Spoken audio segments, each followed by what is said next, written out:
Help support the show by going to the Amazon.com search bar on footballsamerica.com when doing your online shopping. There are no charges to you, just support, and it will take you right back to the Amazon website. This month, Footballs America podcast listeners will get free shipping on any order over $35 when they go to footballsamerica.com/Amazon. Again, that's footballsamerica.com/Amazon.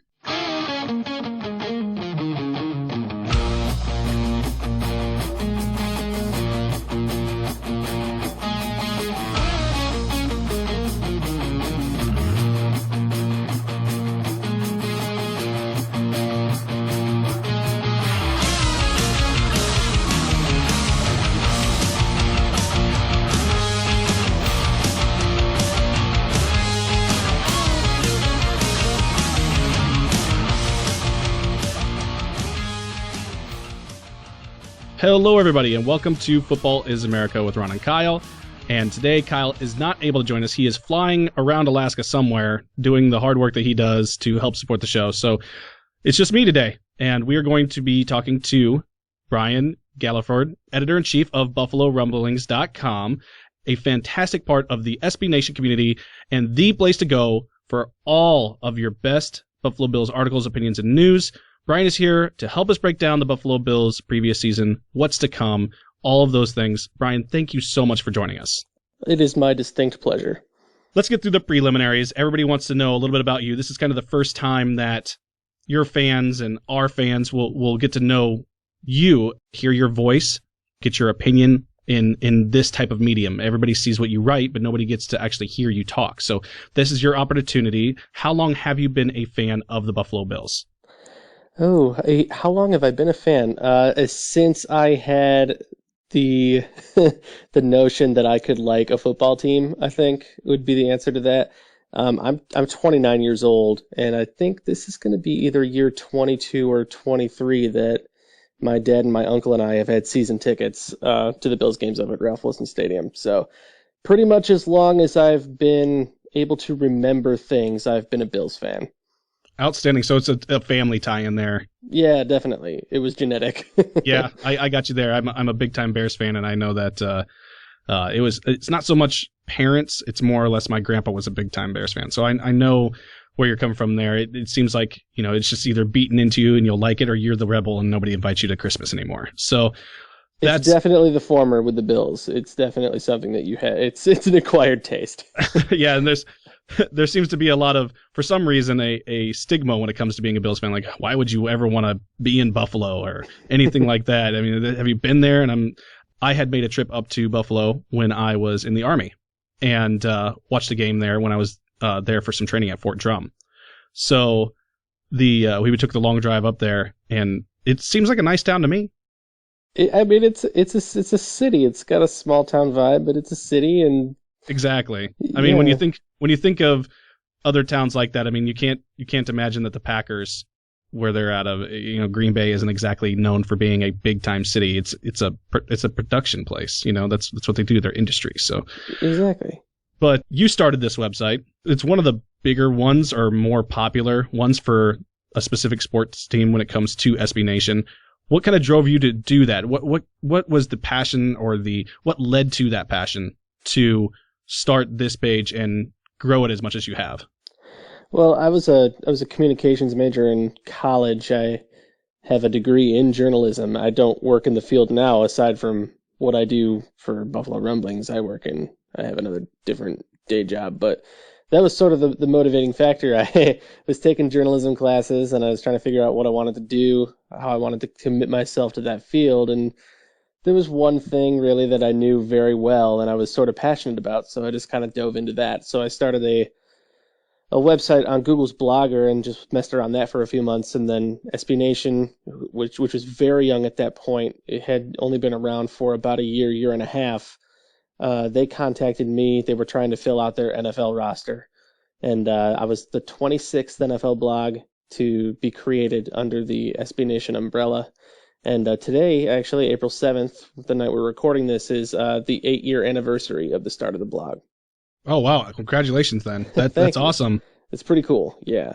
It also makes me feel very old. Well, you're not that old yet, trust me. Kyle and I will beg to differ. Gotcha. looking back on all of those memories now, you've been a fan for 22, 23 years, you said. What is the strongest memory that you have of being a fan? Whether it be good or bad, it could be a whole season, it could be a single play, it could be a moment that you had while watching a game, anything. Well, the thing is, for me, I'd like to say it was one of the Super Bowl memories, but I was a little kid when all that was going on. I think the strongest recollection I can come up with from games that I've watched at the stadium would be the last home playoff game they played, in which Jim Kelly suffered a career-ending concussion, and they lost at home to, you know what, I don't even remember who they played. It might have been Jacksonville. I think Natron Means went off on him in that game. Yeah, it was just one of those games that sticks with you. It was sort of the start of an end of an era, and if we're talking just overall moments, the Music City Miracle comes to mind as well. that's the big one. Whenever we talk to a Bills fan, everybody's like, "Oh, the worst thing ever in the world was Music City Miracle." I was in 7th grade. You know, that's sort of the age when you start to really get into it, and that, at least it was for me. You know, so I was super into. I was following the roster closely. I was super into the details of every game, following the stats, doing all the fantasy football and everything for the first time, really. And you know, I recall that game in painstaking detail, and it's one of the first that I can claim to do that with, and it's just unfortunate that it ended that way. So yeah, that one is definitely a game that shaped sort of my cynicism to come over the last decade and a half. Yeah, and the Bills are one of the longest with a drought right now. The longest, yep. Yeah, and it just, I mean, when you talk about, it's very weird because it's not like they're always a bad team. I mean, you've had some really great runs when it comes to the team itself. I mean, we go all the way back to the Trent Edwards time frame when he had those 6 in a row.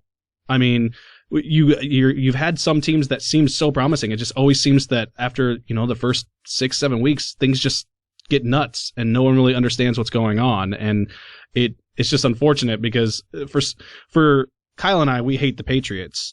So, and by that we hate them because they're so good, not because they do anything bad. We just hate them because they're so good. I mean, they're successful. People hate Duke for the same reason. Right. They're the New York Yankees of football. Yeah.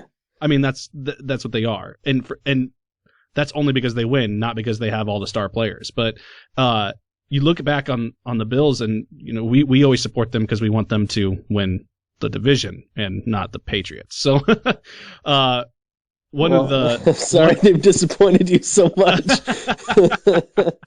One of the things we talked to Scott with Gangrene Nation a while back, and one of the things he said was that you guys were definitely ones to watch out for this year. That with the right QB and the way that Rex Ryan can motivate a defense, that it's not going to be any joke when it comes to playing you guys like it had been, you know, scattered out through the last 10-15 years. So that has to at least make you feel good that other writers from other teams in the division are wary of the Bills. I would say from the perspective of the Jets guy, they sort of have to say that because Buffalo just has pounded them of late. Miami, I think, has an argument to make there. They're definitely in better shape at the quarterback position, and they've got some players on that roster. So Buffalo, you know, they're in good shape. They've made some aggressive moves. They clearly want to win, but I don't know. I don't think it's a slam dunk that they're the team to watch. We'll see. Right. When we actually talked to the other Brian from the Finsider there, he didn't really bring it up much. I think there was just so much talk about the Sue signing that there wasn't room for anything else. That's a big one to cover. Yeah. Yeah. So, but I know that the overall is that the Patriots are the kings, but the Bills are nobody to snub your nose. That is kind of the way that people look at it. But let's kind of get into this 2014 season review here. Lots of highs and lows as expected. People didn't really know what to expect with you guys going into the season. I'm a Bears fan. The first game of the season, I watched the Bears completely fall apart against the Bills, and I was just like, and then I still watched them win again, and I was like, well, maybe they're better than we thought, and you know, I don't have to hang my head in shame that we lost to the Bills. But lots of controversy sprinkled in throughout the year when it came to the QB position, the coaches, the scheme, players' futures, and just everything. The Bills ended up going 9-7, with no big winning or losing streaks, but things seem to kind of point up generally towards the end of the season. There's a lot to talk about here, but before we get into all the specifics with, Doug Marrone basically walking out, can you kind of give us some thought on what you thought of the season as overall? What was it a success in any way? And if not, can you kind of point out the small successes for us? I think, I think the success lies in the progress of the defense. They have had a different defensive coordinator every year for the last 5 years, and over the last 2, under Mike Pettin in 2013 and then Jim Schwartz last year, they have emerged as one of the best defenses in football. They're excellent. They can pressure with 4 guys. They have talent and depth and youth across all 3 levels of it. They're a really good defense. And when you add a guy like Rex Ryan in who can coach up a defense better than just about anybody else in the league, they're ready to sort of establish themselves for the foreseeable future as one of the better defenses in football. And that sort of all came together in 2 consecutive weeks last year where they played Peyton Manning and the Broncos on the road and then Aaron Rodgers and the Packers at home. They actually beat Green Bay in that contest. They held those 2 quarterbacks to no touchdowns and 4 interceptions. They played lights out in those 2 weeks. And after that Packers win, they were 8-6 and looking at a potential run at a playoff spot. And then the next week they lost in Oakland. So it was a sort of a prototypical 2 weeks, 3 weeks there where the Bills looked like they were serious playoff contenders in the AFC, only to flop against one of the worst teams in the league. So I think the success would be that they have established some continuity in terms of personnel and talented personnel on the defensive side of the ball, but they are clearly a ways off on the other side in terms of competing for a playoff spot, which is why they did sort of what they did this offseason.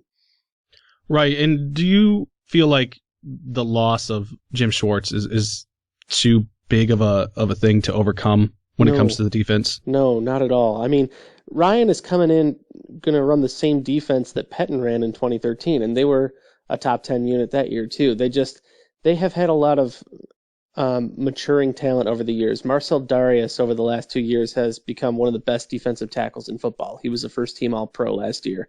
Mario Williams is a first-team All-Pro.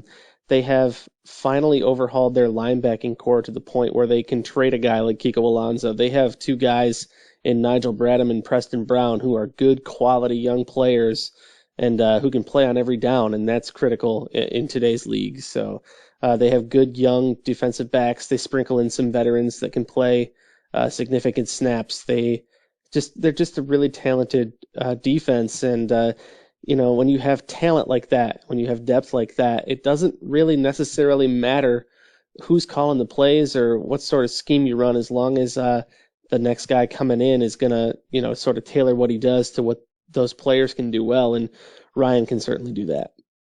Right. As long as you have execution, it doesn't really matter who's out there calling it. You have to have those guys out there doing what they're supposed to be doing. Absolutely. And I mean, when you're talking about style, Jim Schwartz and the Rex Ryan, Mike Pettin system could not really be much further apart.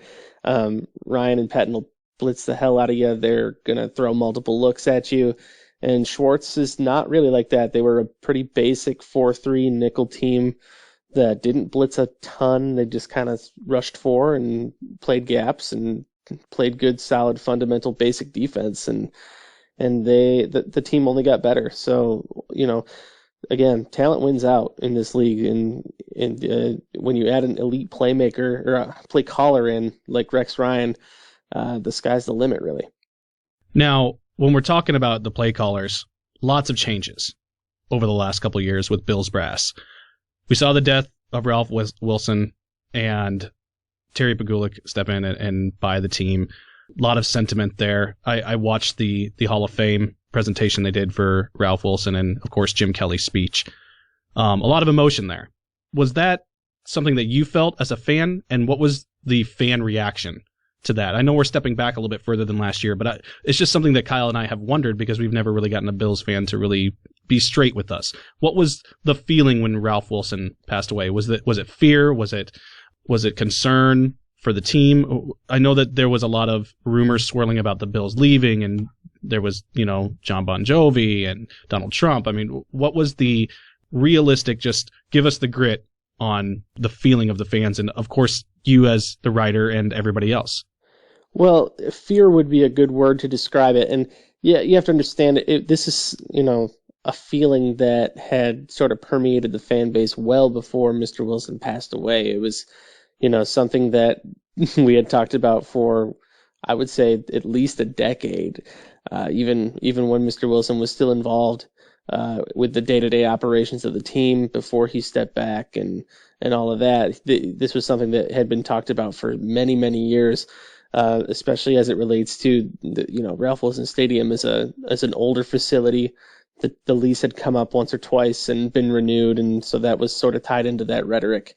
And Mr. Wilson's passing, as sad as it was, just sort of was an eventuality that had been discussed for a long time, and it was just sort of the breaking point in terms of, okay, it happened. It's very sad. And there was definitely a mourning period for the fan base because Ralph Wilson was sort of the godfather of Buffalo sports. He popularized, or he brought one of the most popular professional sports leagues to Buffalo and made it sort of, Buffalo's a different place today now than it was then, obviously, sort of a dying industry, and with all of that stuff going on. But, it's a big sports league, popular sports league in Buffalo, in sort of a dying city that's, it's revitalized over the last couple of years, but it wouldn't be here without that guy.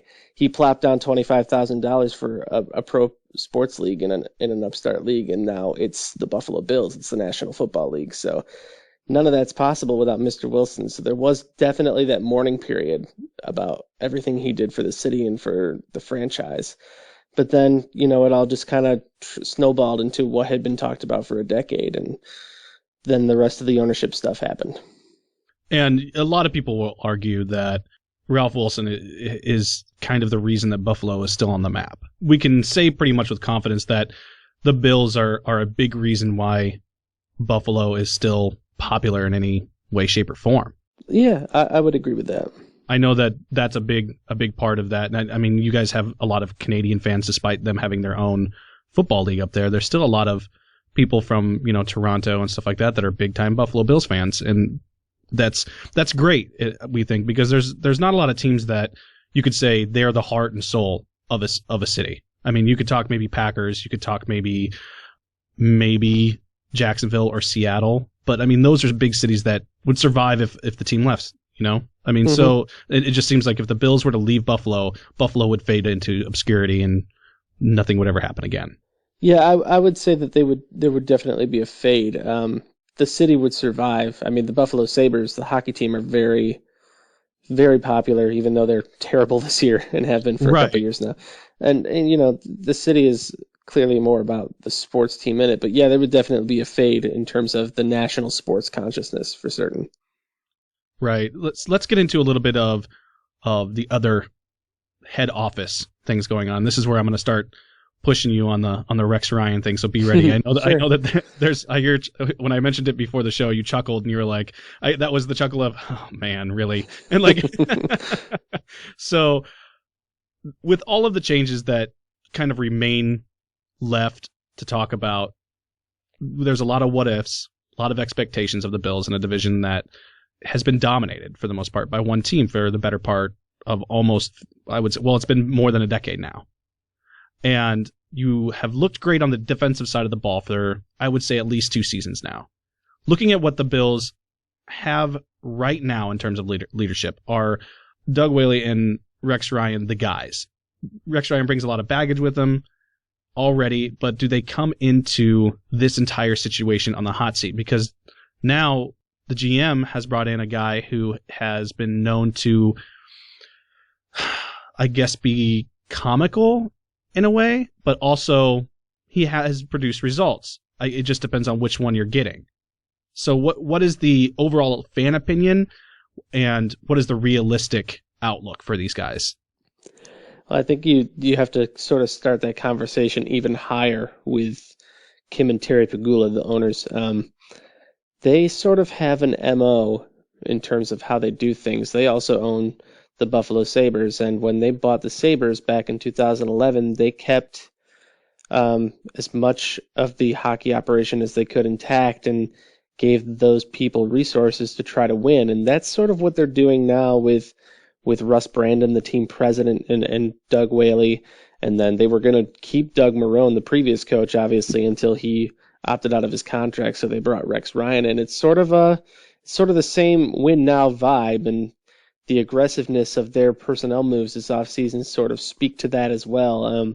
It just seems like they're going to see what they can do with the talent on hand, see if they can break the playoff streak, maybe make some noise if they can do that and get in there, and then see what happens.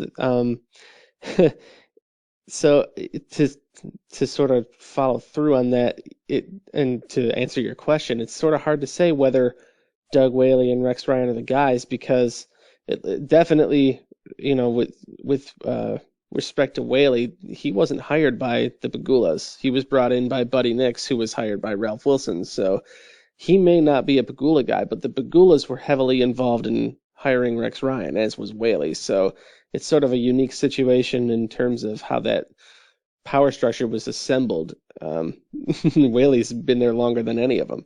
So, everything that happens with the front office is tied to winning or losing, and the Bills are clearly doing what they can in terms of building a team and sort of establishing an identity and trying to win now, and they have a chance to do that, but ultimately wins and losses is going to determine whether or not Whaley and Ryan are here for more than just a couple of seasons together. And one thing that Rex Ryan has done in the past that I always have thought was really interesting was that he makes great players out of people that normally you wouldn't think would be at their respective positions. So I find that on the defensive side of the ball, that's always something that you can look forward to. Now, there are a lot of concerns elsewhere. We'll get into the offensive schemes and stuff like that later, but first let's get into a few of the personnel moves. Let's talk about those. Let's see if our concerns match yours, or if we're completely wrong and you can tell us how how big of morons we are for You're even bringing this right. stuff. Well, we don't want to go over all the little ones, but the big ones are stuff that we have to talk about. We can't. There's plenty to talk about in terms of big moves.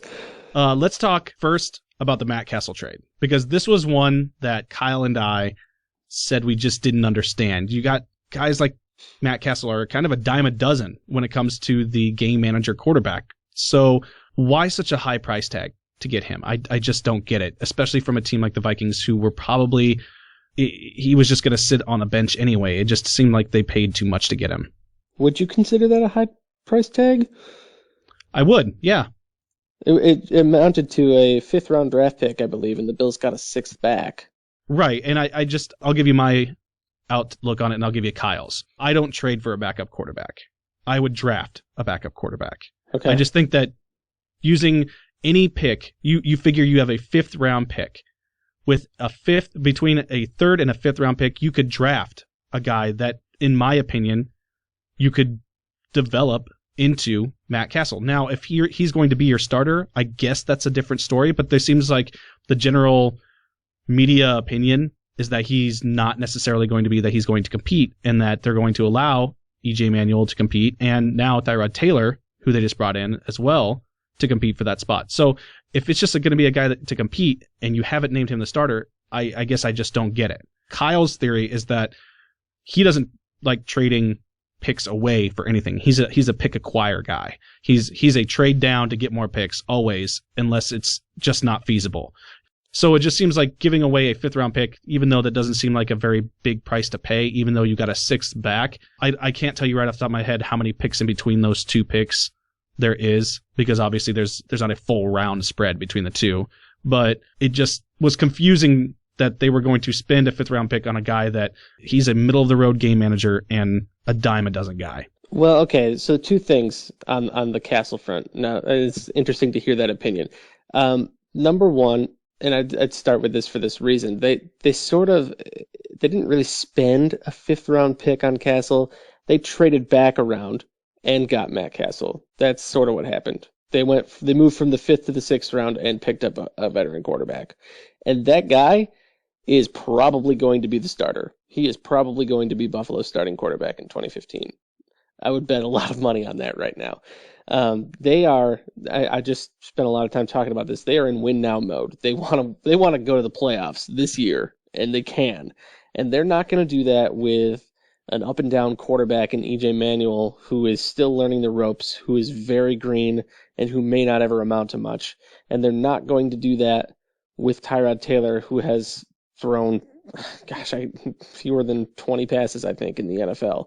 He's just a guy who is an intriguing athlete who hasn't busted out yet because he hasn't had an opportunity to play. So they're just going to bring him in and see what he's like, basically.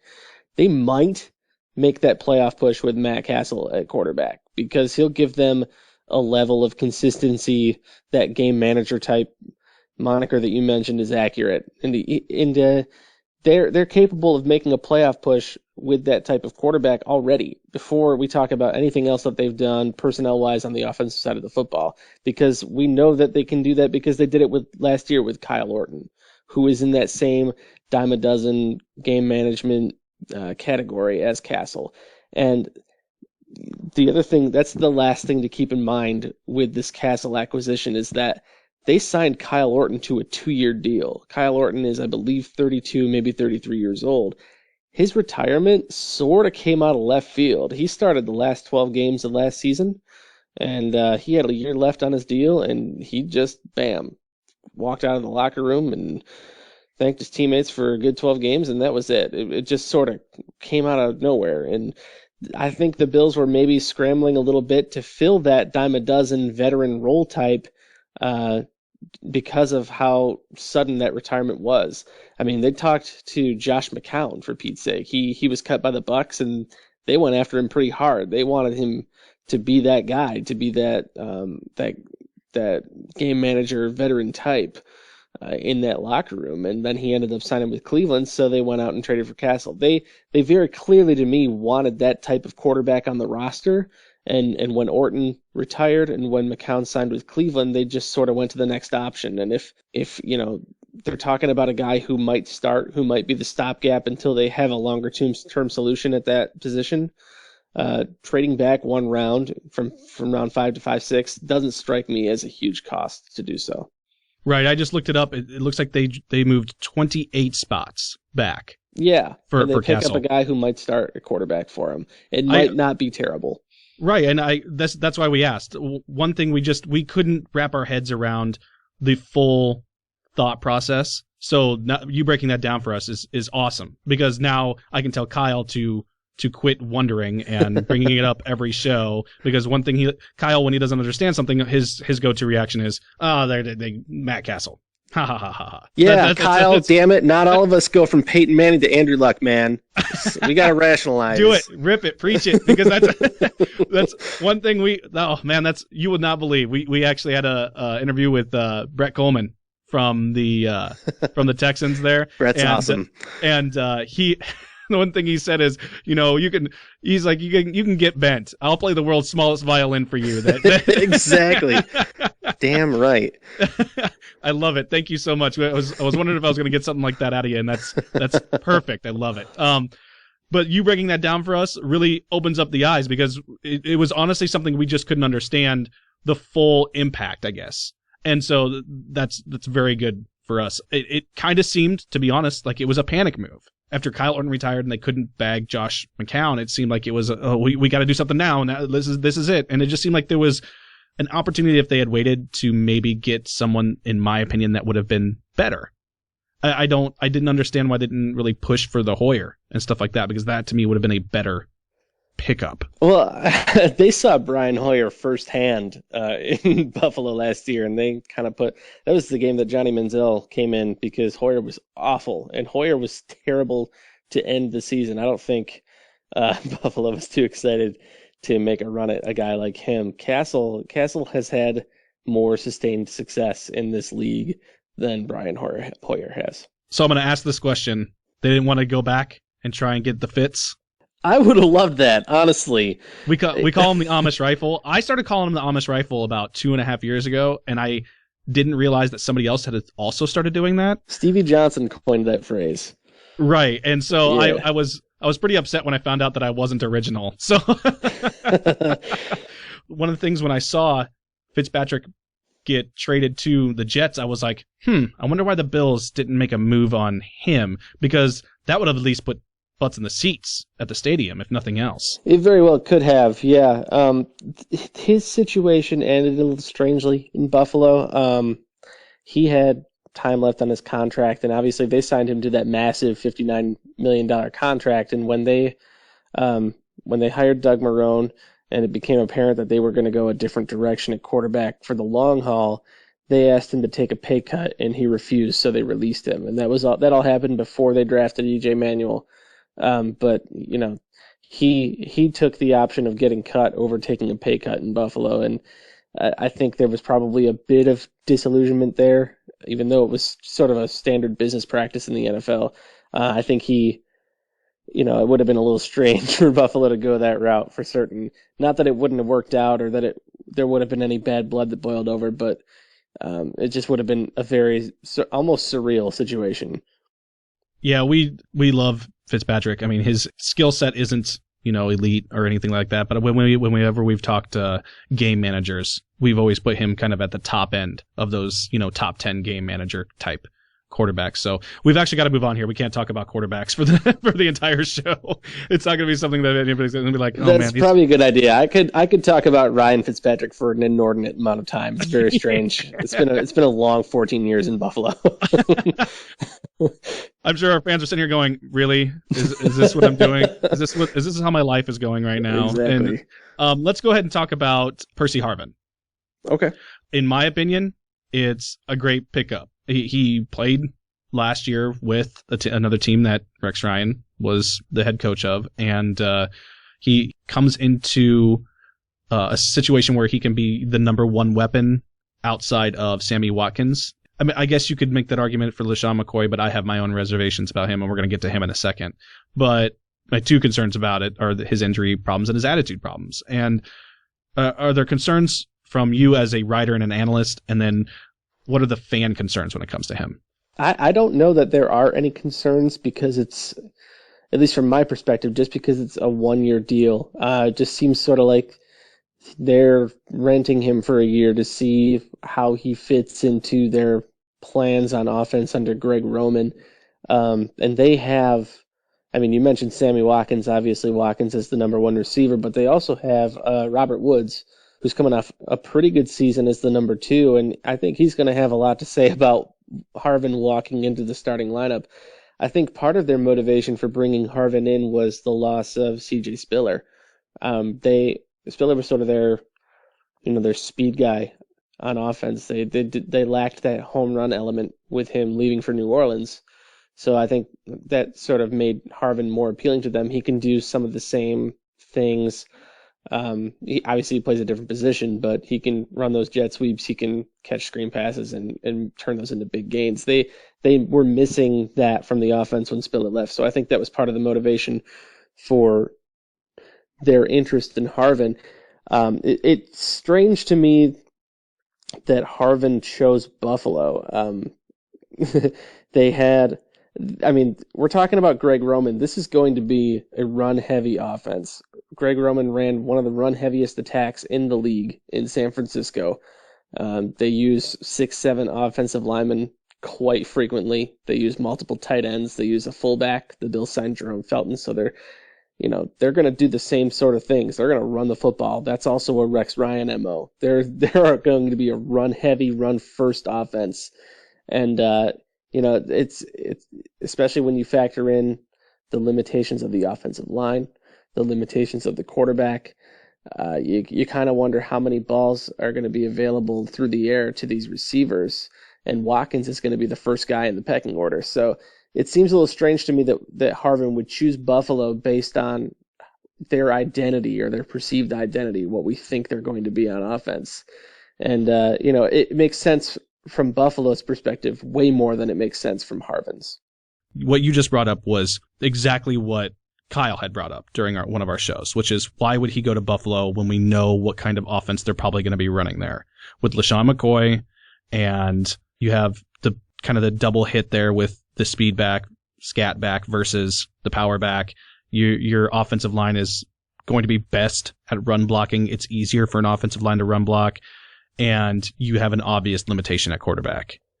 So why would he go to Buffalo? That's exactly what Kyle said. And I can tell you the popular theory. Well, can I tell you what I think? Sure, go for it. Let me tell you what I think it is. And I think it is that his best years were on a team that had a very effective run game. I mean, when you think about the best year he had in Peterson, yeah. In Minnesota, they had Peterson. The best years that he had in Seattle, they had Marshawn Lynch.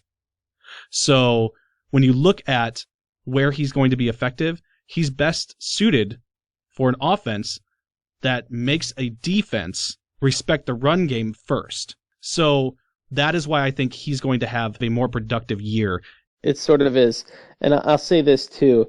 He's had a very tumultuous few years, what with being traded to Seattle and then getting hurt and coming back for the Super Bowl and then getting traded again last year. I think he's sort of trying to settle his career down a little bit, honestly. And Rex Ryan, if he's anything, he's a coach that players love to play for. And I think that was a big selling point for Harvin. His ability to stick with Ryan, stick with the same head coach for at least a year and a half in an offense that, if anything, even if it's not the best situation for him, it's at least going to do what it can to feature him in ways that will suit his skills. So we know that they're going to do that. Greg Roman is a very good play caller, a very good coach. He'll find ways to use him effectively. And then, that all ties back into creating a market for himself again. If he does have a good season, and the opportunity exists for him to do so, then yeah, we're talking about Harvin, reemerging as one of the better playmakers in the NFL. And I think, that coupled with the stability of playing for Ryan for more than just a few months, just a handful of games, and he doesn't face the prospect of being traded. He's in a situation that he's comfortable with. I think the owners really sold themselves to him. I think it's just sort of came across to him as a stabilizing situation after his career just kind of went up in flames there for a couple of years. Yeah, he definitely seems to be a popular target when it comes to the media for attitude problems and stuff like that. But I really think a lot of that is media generated versus the actual story. So it's a great pickup because it just gives you an added portion of the game that Buffalo hasn't had in a while. Mm-hmm. Let's kind of go on to a couple of these other ones. I'm going to kind of group these together for you. You can kind of just give me your thoughts on them. Let's talk the Richie Incognito being brought in and also them spending a lot of money on Jerry Hughes, and way more money than I think that they should have. With Richie Incognito, what is the overall fan perception? I know I was talking to you before the show. I said that we've had fans say, well, we want to know what the opinion is on him, because it seems like it's either he's fine now, he's paid his dues, he didn't play, he's done, but there still seems to be a little bit of backlash there. One thing is for sure, and that is that he seems to fit the whole Rex Ryan tenacity of play. Yeah, it starts with the fact that fans are cognizant of the fact that Buffalo's offensive line was absolutely terrible last year, especially at guard. And, people by this point, even predating all the bully stuff that went on a couple years ago, people kind of just get that Richie Incognito is an asshole. Pardon my French, he just is. and Bills awesome. fans, he is. And Bills fans are putting that together with the need up front and with the fact that if Incognito can't get himself together under Rex Ryan, he's not going to get himself together under anyone. And it's a cheap 1-year tryout deal, basically, that the Bills can cut bait on at any point. It's basically zero risk with potentially huge rewards. So business sense, it's a really good move for the Bills. They need a guy like Incognito just to say that they can field a credible offensive line going into the 2015 season, which is critical for the type of offense they want to run. So, low risk, potentially high reward. Bills fans see the logic of that, and I think, for now, they're setting aside their reservations on the rest of it. And Jerry Hughes, he got a lot of money to stick around on a defense that a lot of critics are saying doesn't really favor his style of play. Who says that? What? He's a pass rusher. We read an article by actually one of your writers, Kent Dickerson, and one thing that he said was that it didn't seem like it was really fiscally responsible to bring a guy in that doesn't really match the type of play. And actually, I'll read a small portion of it here for you. As much as he writes, as much as I loved Hughes these past 2 seasons, I don't really think it's needed in this Rex Ryan defense. Playing for Mike Pettine, he was a situational pass rusher, playing in 52.8% of the team snaps and came off the field for Manny Lawson in obvious rundowns. I imagine he will be used in the same way, thus making it hard to justify a $45 million contract. So what are your thoughts on that? That is from your very own Ken Dickerson. And so I'm not trying to throw him under the bus. I think he's a great writer. He's actually he's one of my favorite writers from your page, by the way. Yeah. So big props to him. He's awesome. But it kind of seems that you might differ on this one. Very much so, yes. It's all that's true what Kent wrote about the 2013 season, but you have to factor in the idea that they had just traded for him. They had just brought him in from Indianapolis, where he was flat out a bust. He did nothing in, let's see, it was 2010, 2011, and 2012. So it was 3 years there. He did nothing in Indianapolis. So the fact that he walked into Buffalo, where they had good talent on the defensive line and became a quality situational pass rusher immediately, speaks to his ability. And the fact that they platooned Manny Lawson at linebacker, he played Sam linebacker in their 4-3 under, just sort of speaks to, they're not being completely sure what his skill set was.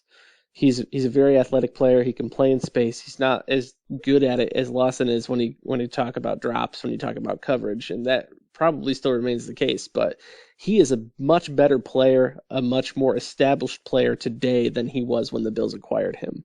He has 20 sacks in the last 2 seasons.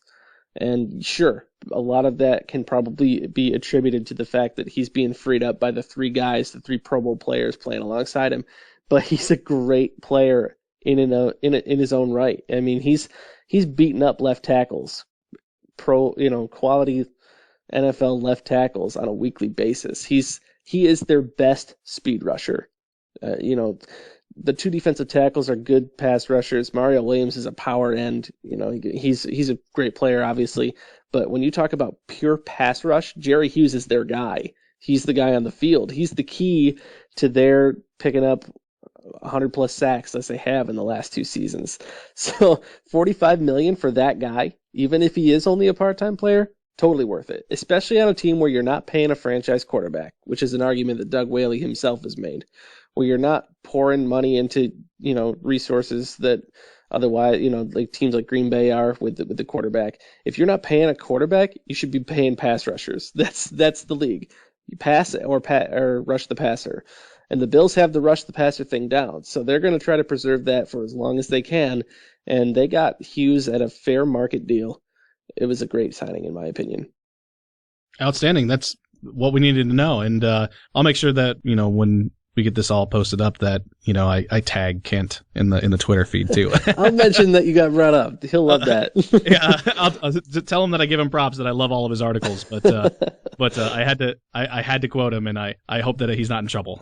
Oh no, not at all, not at all. Let's go on to Tyrod Taylor. Just real quick, he's been brought in to kind of challenge the other QB spots. You've already said that it kind of seems like Matt Castle's the guy there already, but what does he bring then that is different than, let's say, EJ Manuel? I always thought that he kind of left more to be desired because he never really got his shot.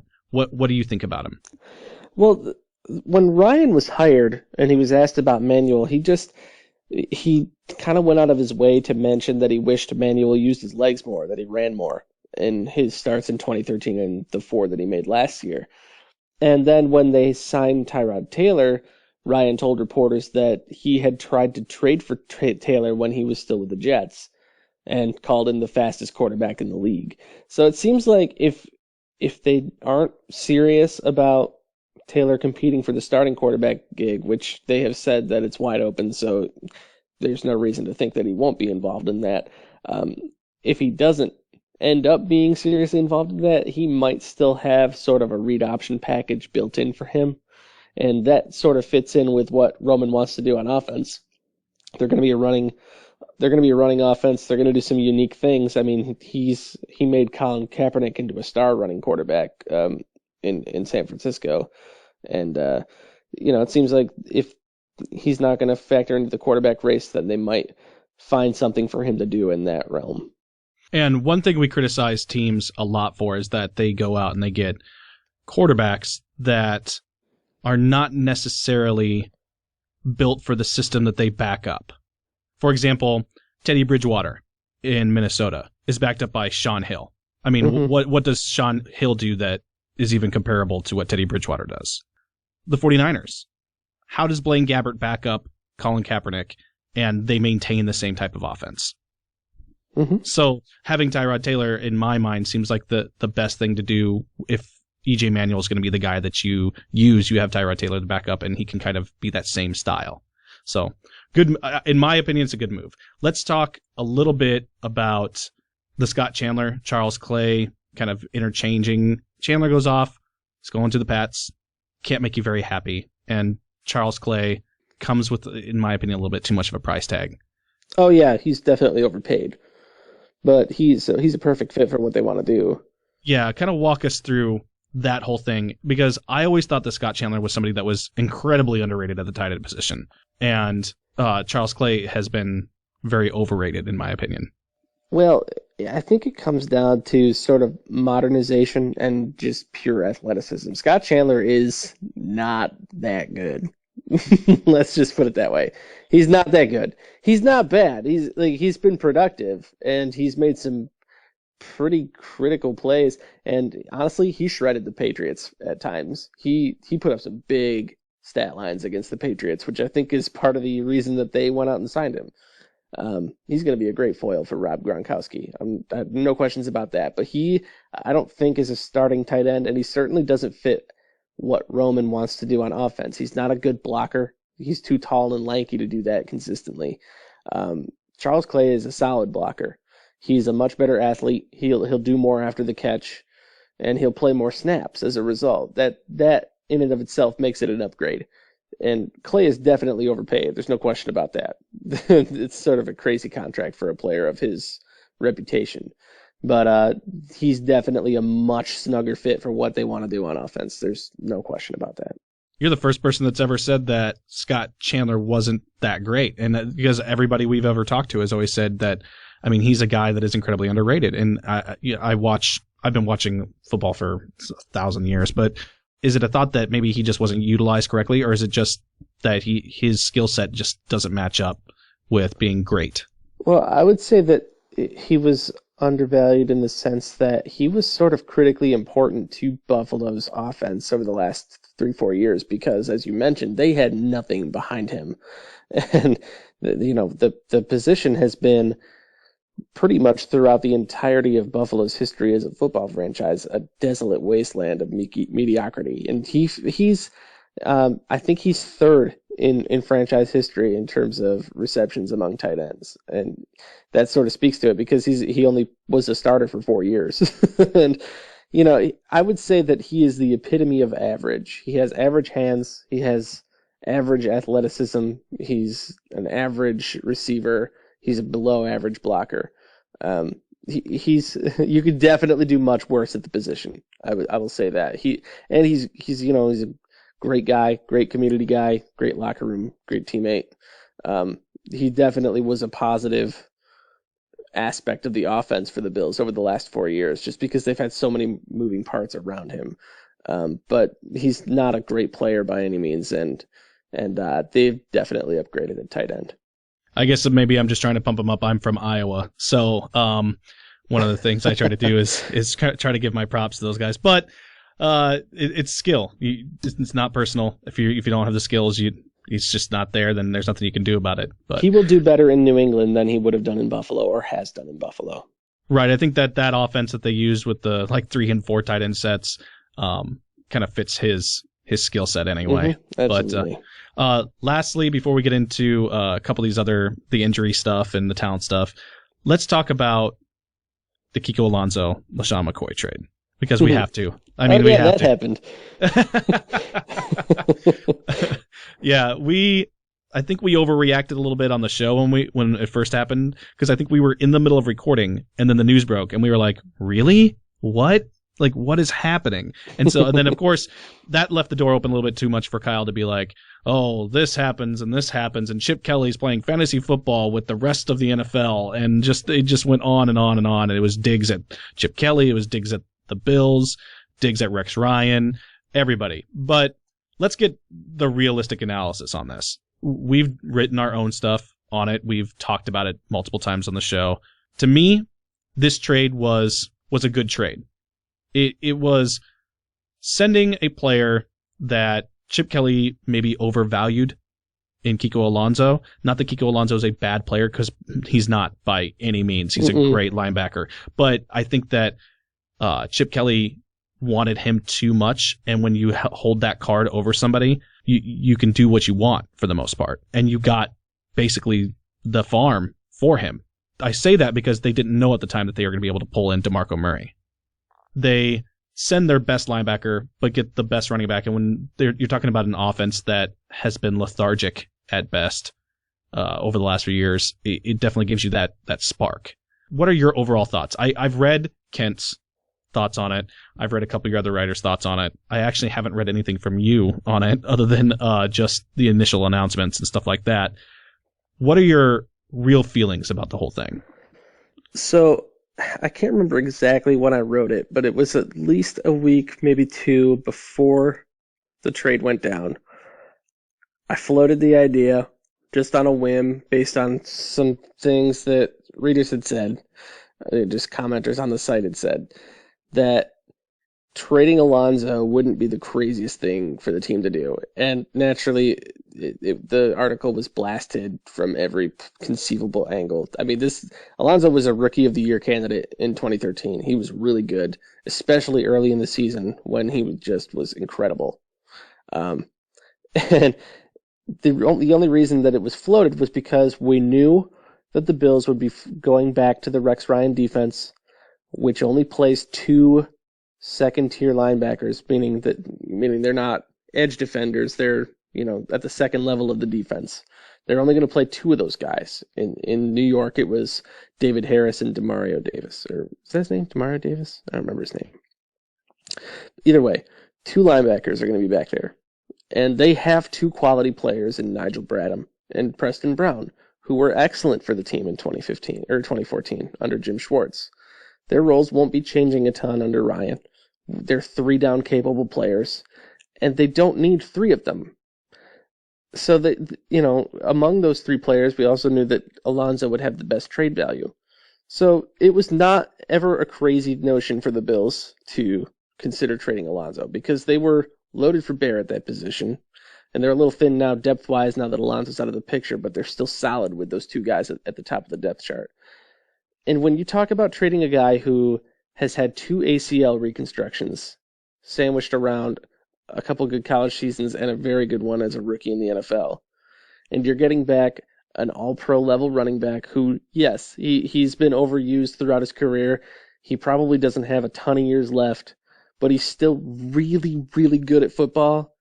That's a win. It's just a win, especially when you're a team like the Bills building yourselves the way you are, where you're going to be run first and play a lot of good defense and try to win as many games as you can.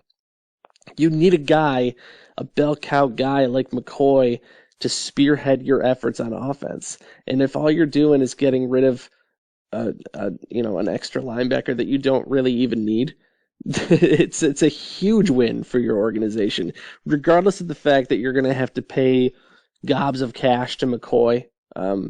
That's just sort of his value to the offense at this point. He's also probably slightly overpaid, but again, when you talk about the impact of getting rid of a guy who may or may not have had a huge role on defense for a guy who's going to have an incredibly crucial role on offense and who is a better football player, I don't see how you can come away with the opinion that it's anything but a win for Buffalo. Yeah, I just pulled up your article from February 10th. It says, February 10th, that's when it was? Man, that early. Should the Buffalo Bills consider trading Kiko Alonso? And what I'll do is I will include this in our release notes for the show, because also in here you have update. 3 weeks after this post was written, the Bills traded Kiko Alonso to the Eagles for LaShawn McCoy. And you were just like, it was like a high five to you. Like, I don't know. I didn't add that in for the record. I think Matt, my co-editor, did. But yeah, I was just like, man, if he did that, he was just like, yeah, giving the baby fist face, just the. It wasn't my idea. So some very astute commenters had brought it up first, but I was like, yeah, no, that's not crazy at all. It's completely fine to toot your own horn. I mean, it's okay. No, I'm just messing with you. It's something that has become a very big talking point this offseason, this trade. And we've heard LaShawn McCoy now say that Chip Kelly doesn't value the veteran players, and it's just turning into the Philadelphia Oregon Ducks now and stuff like that. And it's a very strange situation going in over there, but with Kiko Alonso gone, you definitely now have a lot of needs when it comes to the draft and personnel packages. One thing I want to get to before we get to all that is the injuries. Fred Jackson and LaShawn McCoy have their own injury histories. Those are pretty popular. We don't have to get into too much of those. I'll let you comment after this. But Marcus Easley, brought back in. He's a fan favorite. Does have the heart condition. Has struggled with injuries himself. And then, of course, Sammy Watkins and the hip surgery thing that's going on and all that. Can you kind of give us a rundown of what the perception is of those injuries, what people are afraid of, what their concerns are with the impact of those, and then also give us your thoughts on if these guys are going to bounce back in a big way next year? Well, they have 10 guys who are coming off of off-season surgeries or in season, and none of them are really in danger of missing any training camp time. Watkins is the big one right now. He had a partially torn hip labrum, which was surgically repaired a couple of months ago. But he played almost 97% of the snaps last year on offense, so he was playing through it, and he still almost had 1,000 yards with Kyle Orton throwing him the ball. So he's gonna be fine. Fred Jackson just, he's an older back. They're gonna his snap numbers will decrease considerably with McCoy in town. And they still have Anthony Dixon behind him, as well as Bryce Brown. They have pretty good depth at running back. There are really no pressing injury concerns with this team at the moment. They, knock on wood, were pretty healthy last year, which is part of the reason that they made a playoff run so late into the season. And, they've been banged up in areas. The defensive backfield, I think, is an area that's not talked about a lot. Stephon Gilmore missed a couple games. McKelvin broke his ankle in Miami. He's coming back from surgery. We've had a couple other minor things come up. Aaron Williams is always going to miss 1 or 2 games a year, just based on his style of play. So I think when you talk about injuries in the Bills, you're just talking about building enough depth in those areas where you're known to get banged up, and they've done a pretty good job of that over the last couple of years. Now, when we talk building depth, one thing we've got to go over is who are they targeting at in the draft then to compensate for all of the injury stuff they might have to deal with, all of the possible free agents that might not work out. Let's go over the biggest needs. The Bills are better off heading into the draft than most people think, but there's always needs and improvements that can be made. After we read articles, it seemed like the overall conclusion was that guard, safety, linebacker, tight end, and possibly still quarterback seem to be the popular concerns. Are we right here, or is this just the media majority feeding the masses? Could you run through that list again, but slower this time? Oh, yeah, absolutely. Guard, safety, linebacker, tight end, and quarterback. I'm sorry, I talk really fast, and I apologize. Well, okay, I'm not sure that they're going to draft a quarterback. They might, but they don't have to. Tyrod Taylor and EJ Manuel both have guaranteed contracts, so they're not going to gain much by cutting them, and Castle's probably the starter. So I think they might be set there. If there's a guy that falls into their lap, they might pull the trigger. Guard is a consideration, of course. They're still weak there.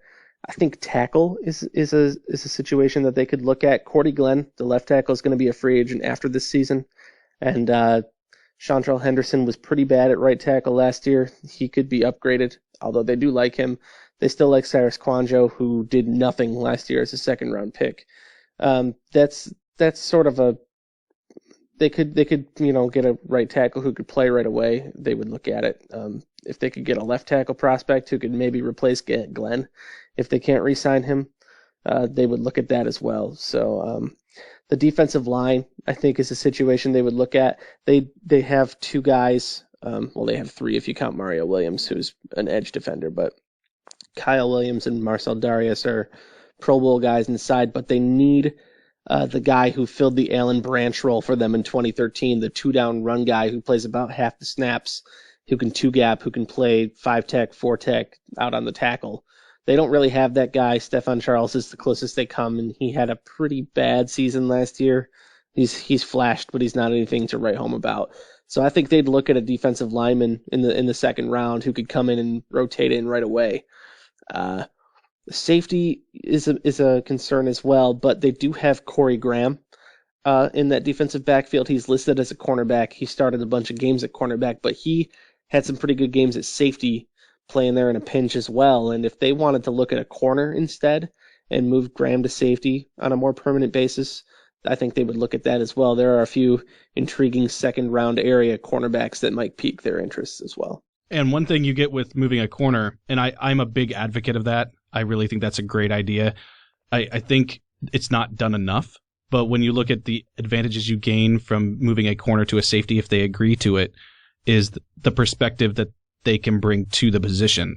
I mean, when you look at like people like Charles Woodson that did it, or now Tyvon Branch, I believe, that now plays for.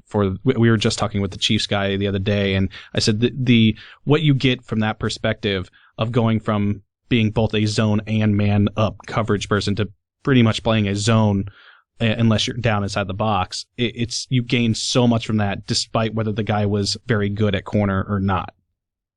Sure, and Graham brings that to the table. He's a veteran. He's been in the league for a long time, and they did lose Denoris Cersei. They lost Jarris Bird the previous year. Aaron Williams is a starter, and they had DeWan Landry, who has played for Rex Ryan for 5 seasons now, including the last 2 with the Jets. They had him in for a free agent visit today.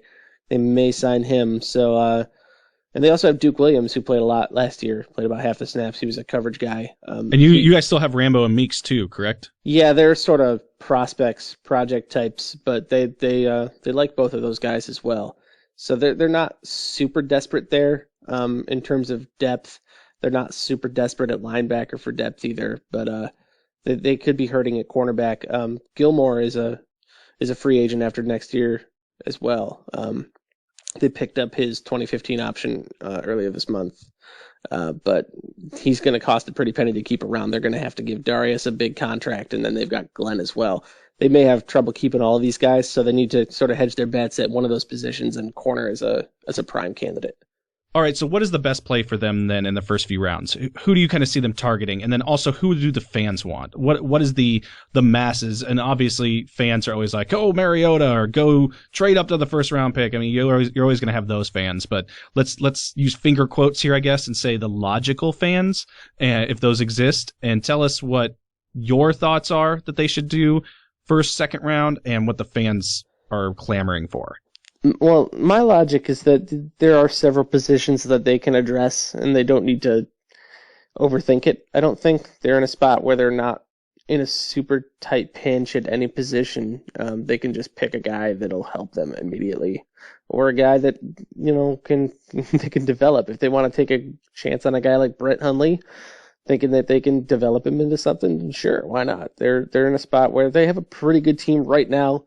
They're probably not going to rely too heavily on this draft class in terms of, top to bottom depth. They don't really need a ton. So, but I think if you're talking about overall fan sentiment, I think the predominant focus is on the offensive line. They need more there, more options, better depth, especially at tackle. Their guard situation is still very much in flux. I'm not sure there are any plug-and-play starters in this draft class, but if the Bills think there is one, that would be a sensible selection for them. And then fans will always talk about quarterbacks as well. So there's probably some people out there banging the drum for Hundley or Garrett Grayson or Bryce Petty or any of those guys. So those are the two big areas. With you guys not having a first-round pick, it kind of seemed like Huntley and a couple of those others that are the more later round quarterbacks seem to be somebody that Kyle said, if they get one that falls in their lap, I mean, if Huntley falls in your guys' lap, I don't see how you guys can't take him at that point. It would be very tempting.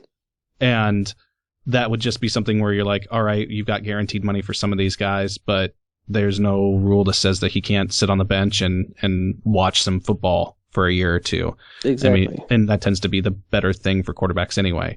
But we're actually running close on time here. I'm going to have to poke myself and you with the stick here because we seem to hover over some of these topics a little too much. But let's go right into what your expectations are for next year. What are the fan expectations for next year?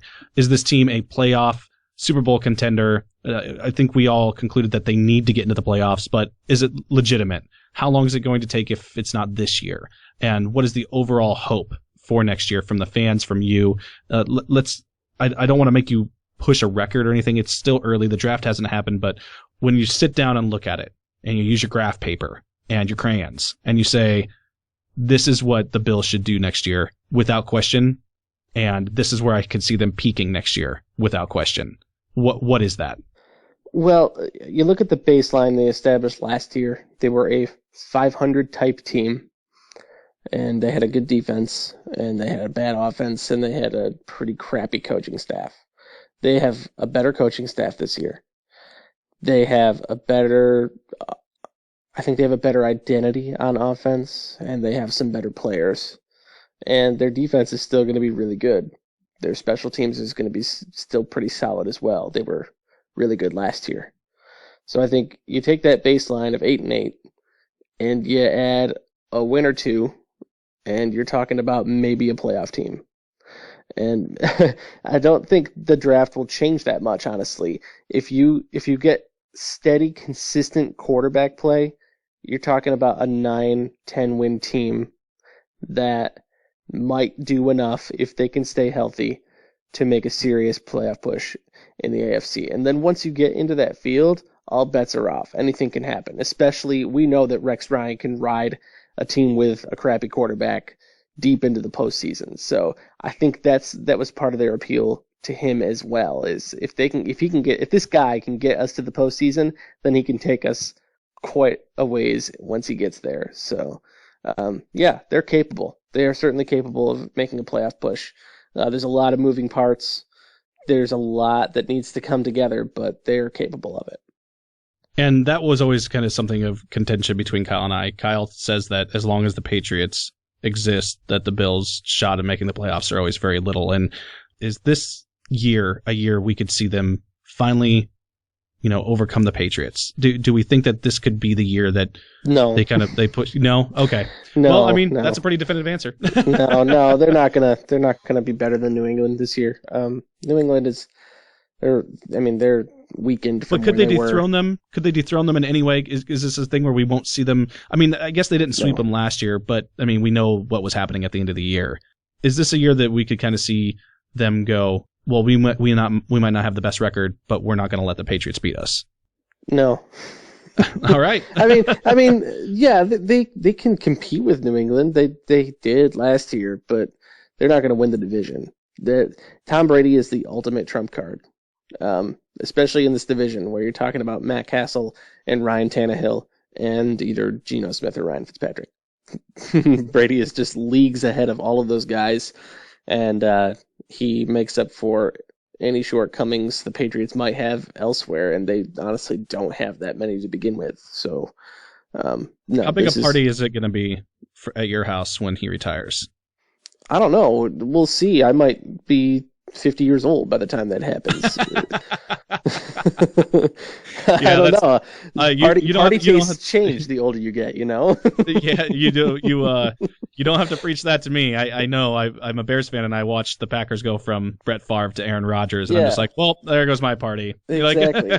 Exactly. You never know. So, well, we really appreciate you coming on with us today. We've got to wrap this one up, and I'm sorry that I kind of rushed you out the door here, but I'm definitely going to turn this over to you. I want you to take, a few minutes, plug the website, anything else you want to talk about. If we missed anything that we should have said or asked, you can tell us, hey, idiots, you didn't do this. You didn't ask me about this. Go over anything you want to go over before we wrap up here, and the floor is yours. That was a fairly comprehensive discussion. I was pretty pleased with it. I was a little concerned that you wouldn't get to the Alonzo McCoy thing, but you got there. Oh, I wasn't gonna let you get out of that. Just I told you that. Yeah, that's not gonna happen. Sorry. Yeah, no. It's just BuffaloRumblings.com. We're part of SB Nation, which is part of Vox Media. We're at Buff Rumblings on Twitter. We're Facebook.com/Buffalo Rumblings. We're doing all the social media stuff. We are talking about the Bills every single day. Have been for the past 8 years. And if you're at all interested in any of the inner workings of the Bills or the AFC East, we're a pretty okay place to stop by. So hope to see y'all there. And you have a very, very comprehensive staff. I mean, you have, 11 writers and 3 editors? I mean, we have 10 staff writers and 3 editors, yes. Wow. I mean, that's outstanding. I mean, when you look at some of these other pages, we always poke fun at the Jaguars because it's like an editor, assistant editor, and a writer. Like that's well, up until 2 months ago, that's what we were too. We just decided. Really? Yeah, no, honestly, we just decided. You know what? Let's just blow this thing out. Let's just get as much help as we can get in here, and it's working out pretty good so far. Lots of unique takes. Kent Dickerson chief among them, I guess. Once again, thank you so much for coming on, and for all of you Buffalo Rumblings fans out there who are just hearing Brian for the first time, and we invite you to obviously check out the show that we're on. Brian, if you get a chance, check that out. It's definitely a lighter show, jokes and laughs, but we tend to know our stuff fairly well, and we don't always, and that's why you're here. So that's the idea. Keep it light. It's fun, right? The NFL is fun. Football is fun. Fandom is fun. Nothing needs to be super serious about it. Just enjoy yourselves. Yep. So make sure you check him out. We're going to post all this up on Twitter and Facebook, and we'll tag the site and, of course, you in everything. One thing, if you want to do, go ahead and shoot your Twitter handle out there, and so people can kind of keep track of that. And if they just, we have Buffalo fans out there that are listening that, don't even know about the site, they can at least find you on Twitter and stuff like that. Yeah, well, the blogs is at Buff Rumblings, not Butt Fumblings, though that would be a pretty good spoof account. And and I am at Brian Galliford. Outstanding. Thank you, Brian, so much. I'm going to let you go. It's late, and I know you want to probably watch your Walking Dead or whatever it is. So take care, and we'll be hitting you up soon. Probably after the draft. Be ready, and we're very excited to have you back on. All right, absolutely. Thanks for having me. Once again, that was Brian Galliford from Buffalo Rumblings. Great guy. I really enjoyed having him on. One of the more analytical minds that I've seen, and he's also, from what I found out, one of the draft kind of coverage guys for SB Nation. I can't wait to kind of pick his brain on that too come draft time, and hopefully we can have him on before the draft and definitely after the draft. That's going to be something we want to talk to him about. Too bad Kyle couldn't be here for that. That's unfortunate for him. He would have had a great time kind of going over that, especially for his hatred of the Patriots. That could have been something they could have shared in. So thank you, Brian, and I hope you had a good time. I hope to have you back soon. And for all of you that are joining us from Buffalo Rumblings, once again, you can get us on our website, footballisamerica.com. That is where you can listen to all of the shows. All of them are there. Go through there, comment right on the shows on the pages that they're on. You can also comment on Facebook, facebook.com/footballisamerica podcast. You can also get us on Twitter at FBIA podcast. Also, you can email us, Ron at footballisamerica.com, or Kyle, that's Keil, at footballisamerica.com, or you can just send it to our team account, team at footballisamerica.com. Send all your emails, any hate mail you have. This wasn't a very tumultuous interview, so I can't imagine that there's too much hate. We love the Bills. We really hope that you're able to dethrone the Patriots sometime soon. It's very important to us that you do that, especially to Kyle. So thank you all for joining us. You can get our podcast, our main show, check it out on iTunes, Stitcher, TuneIn, Pocket Cast. No matter where you think you can find a podcast, we're probably on there. We appreciate you joining us. Hope to have you back as a listener. Keep checking out all of our other interviews we have going on, as well as our main show. Take care. Have a good night.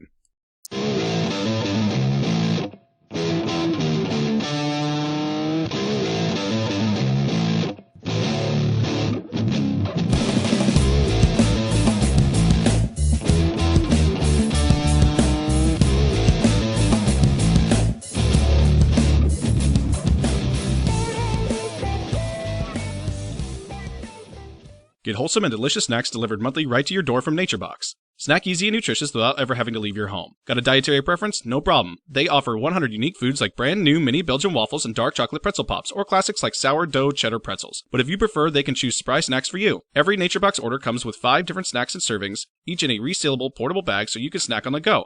But they don't skimp on the portions. Stop reaching for the chips or candy and instead snack healthy with great tasting snacks without all the added junk. Your NatureBox order will be delivered straight to your door every month, and you can pause or cancel at any time. Get 50% off your first month and $5 off your first order when you go to footballisamerica.com/naturebox. Again, that's footballisamerica.com/naturebox.